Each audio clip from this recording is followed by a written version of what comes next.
Good morning, everybody. This is Diggs. It's another beautiful day out here in the Pacific Northwest, and today we are going to talk about the meta-defying, most powerful unit coming here. We are going to be talking about Celes, so let's go ahead and dig in. Celes will change the nature of the game. There's no doubt about it, and with her release being right around the corner, I think there are a lot of people who are rightfully concerned for fire units. No, they're not. Fire will never be relevant. But really, Celes is going to completely change the world of the game in a way that we have never seen before, particularly with her Runic Ability being able to absorb any type of reflectable ability. Now, I'm going to keep referring it to that way as reflectable ability because my understanding is the way Runic works is it only works on reflectable abilities, and we will talk about what a reflectable ability is as well, since there may be confusion out there in the world. Her primary job is going to be Rune Knight, no surprise, with access to Spellblade and Red Mage. Her TMR, the combat uniform, not that interesting. Gives Spirit 15 for 3 turns to allies, has 2 casts, Nullify, Silence, Paralyze, and Berserk. There's a lot of places where maybe you want to nullify those, but most of the time you're not going to be using that for any relevant content. Her master ability is going to come with HP 10% for water allies, water attack 15 for water allies, an additional Spirit 5 for self, and an additional HP 15% for self, which will be a kind of continued trend throughout the review of her as a unit. You can even look, we have a weapon that she's going to be getting, Celes's sword. It's going to come with magic 142. She is magic based for her attack, so keep that in mind. It's going to give an additional HP 15% for 3 turns at the start of battle, as well as slash attack 15 for self. So lots of things going on with her around HP. Taking a look at her stats, she gets a magic plus 20% on her board. She's also going to come with 15% magic resistance, 15% missile resistance, 10% slash and pierce resistance, and 10% weak to striking. Nothing really exciting in her status ailment resistances that I can say, but just by the fact that she has 5,385 HP here, you should be a little bit impressed. She's going to be able to take quite a few hits. Taking a look at her abilities, specifically her support abilities, her resolution is going to give defense 12, spirit 12, and increased chance of being targeted for 5. I think you'll likely be setting this. I think the initial chance of being targeted usually adjust the enemy's AI in a way, particularly in PvP, where their first movement could be changed by this. I also think you're going to be setting Imperial Man-Made Magician for move 1, also with HP 12%. Now, you could set any of her other abilities, whether it's magic resistance 15%, or maybe you want to stack both magic resistance passives for an additional 27% magic resistance on top of, let's see how much she already had. Was it 20? It's 15, so 27 plus 15, and that would just be her basic magic resistance. That could be more viable than potentially going more spirit or chance of being targeted, right? With so much spirit penetration in the world right now, you could do a whole variety. I personally think the move plus 1 is going to be more valuable because you want her to be targeted. You want her to be a soak, right? That's what she is. She's a soak. She's a target. She's a tank. Her goal is to drain your enemy of AP, but also protect your allies. That's the one unique thing that Celes does that no other tank does, is protect allies. Now, she does have a universal rune guard, which you'll probably be setting, which is a 20% chance proc, which reduces damage taken 30%. This is a universal proc. This is not magic or physical based.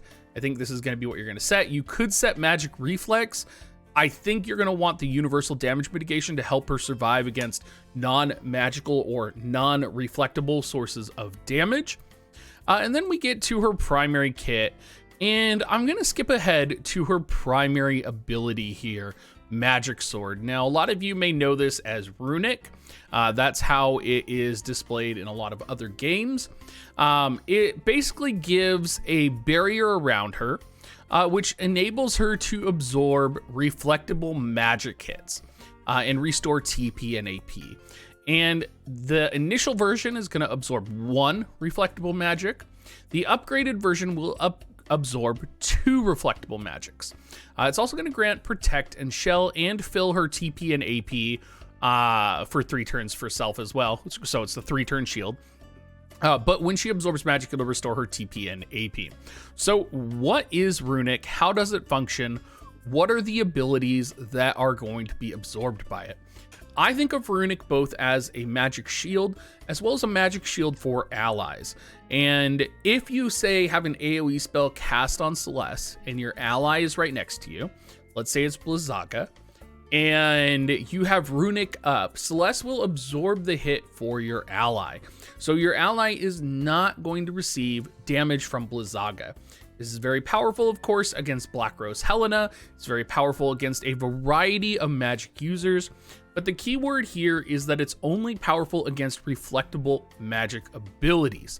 So what is a reflectable magic ability? That's going to be any ability with this icon right here, with the reflect icon. Now, a lot of people have pointed out when Renan was released, Renan has almost exclusively reflectable abilities, so she will be very powerful against him. However, Ibarra does have some abilities that are non-reflectable, which will pierce through Celes's Runic. So do I think Ibarra is going to be enough to offset Celes?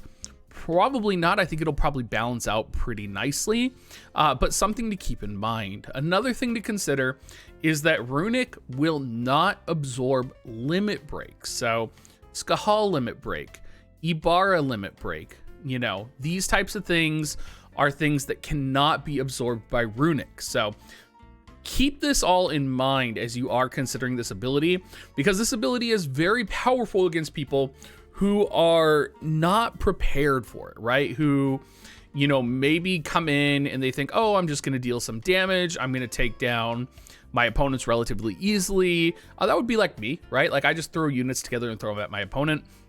You're going to have to know, particularly in GVG, what your opponents are doing, what they're built with, and when to utilize your Celes to the best of her ability. I also think that there is an element of Runic that will drain AP from your opponent, right? Because they're casting on her. So you may choose to target units that potentially don't have a lot of AP, or you may choose to target, remember we have that move +1 on Celes. Having her move forward that additional space may trigger an attack immediately at the beginning of the fight, depending on her agility and depending on the map. So maybe you have everything off except Runic. She moves, uses Runic. She's within range of the enemy spellcasters, and they immediately move forward and nuke her without buffing themselves, without putting re-raise on, without putting barriers on. This would be very powerful and very advantageous in a variety of situations in PvP. So I think we're going to be seeing this ability utilized a ton with Celes. And I think depending on the map, Celes is literally going to be one of the best units in the game. And that's definitely what we've seen on JP. Astoria is also going to be coming out. I think Astoria is just a natural pair with her. I don't necessarily, when I think about, you know, who makes the meta, is it Celes or is it Astoria? I think they both kind of bring different components to the mix. I think Celes is the most important component with Runic right now. Now, in terms of her other kits or her other abilities in her base kit, her 125% or 121% modifier attack, base attack, has a range height of 1 and it inflicts sleep on the opponent. She has a buff which increases chance of being targeted, as well as single target resistance 25 for 3 turns. You probably will be using this. Rune Break is going to decrease Spirit 25 for 3 turns to the target. Little short range here, but anything that decreases Spirit is potentially going to be good in any PvE environment.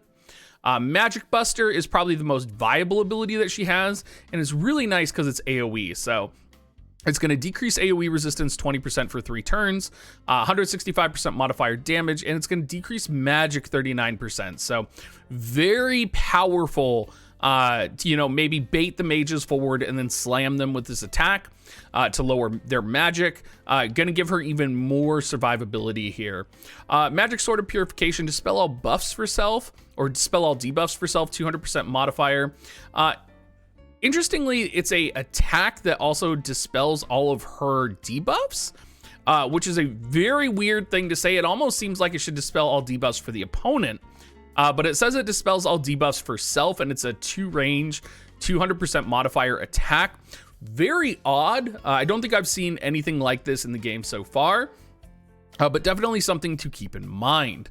Now, one thing a lot of people might not realize is that she does have access in both her Red Mage and her Rune Knight sub to actually heal. So she does get access to Curata and Waterga in her main kit. It's actually quite a long range and range height heal. 210 modifier is pretty good for a heal. She also has access to sub Spellblade, which I could see a lot of people running, but she has so many buffs in her primary kit.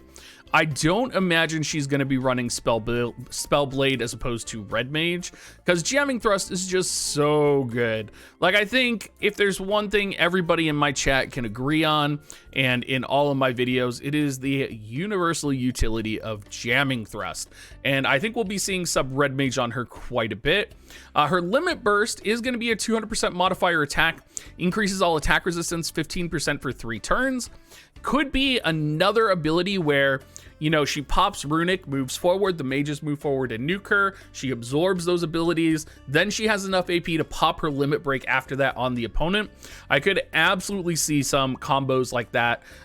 She's definitely going to be a unit that's put in the middle slot, I feel like, on a lot of these PvP maps. I'm really excited to see what she can do. I think compared to Terra, compared to Locke, she's going to be much more disruptive and a lot more fun to use. It's going to be exciting to pull this off. It'll be interesting as well. I don't really play much manual, but it'll be interesting to see whether manual play is good with her or bad with her. I imagine it would be pretty good still, but maybe just the terror of Runic. I don't know.